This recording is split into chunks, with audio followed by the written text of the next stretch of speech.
Hello friends, welcome back to Notepedia channel. जैसा कि आप जानते हैं कि जेईई मेन 2026 सेशन 1 का रिजल्ट जारी हो चुका है और अब इंजीनियरिंग की तैयारी कर रहे लाखों स्टूडेंट्स के मन में एक ही बड़ा सवाल घूम रहा है। क्या मैं टॉप एनआईटी में बीटेक ले सकता हूं, और अगर हाँ, तो इसके लिए कितना परसेंटाइल और रैंक चाहिए? ये जानना बेहद जरूरी है, क्योंकि एनआईटीज भारत के सबसे प्रेस्टिजियस इंजीनियरिंग इंस्टीट्यूट्स में से है और हर साल लाखों कैंडिडेट्स यहां एडमिशन पाने के लिए जेईई मेन एग्जाम देते हैं। सबसे पहले समझ लें कि एनआईटी में एडमिशन सीधे कॉलेज से नहीं, बल्कि जॉइंट सीट एलोकेशन अथॉरिटी यानी जोसा काउंसलिंग प्रोसेस के जरिए होता है, जिसमें आपका JEE main rank, percentile score, category और होम स्टेट कोटा जैसे फैक्टर्स के बेस पर कॉलेज और ब्रांच अलॉट होती है। हर साल कट ऑफ चेंज होती है, क्योंकि उस पर exam difficulty level, total candidates, available seats, branch demand और रिजर्वेशन पॉलिसी का असर पड़ता है।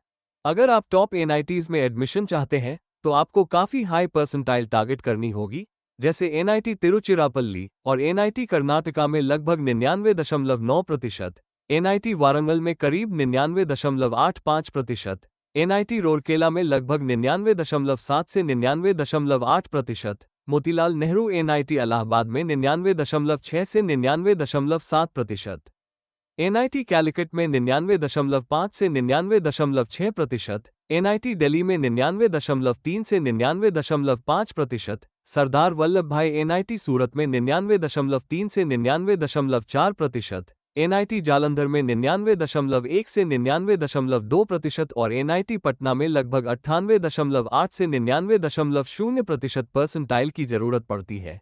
इसका मतलब ये है कि अगर आप सीएसई, ईसी, एआई जैसी पॉपुलर ब्रांचेस लेना चाहते हैं, तो कंपटीशन बहुत हाई होता है और 99 परसेंटाइल जरूरी हो सकती है।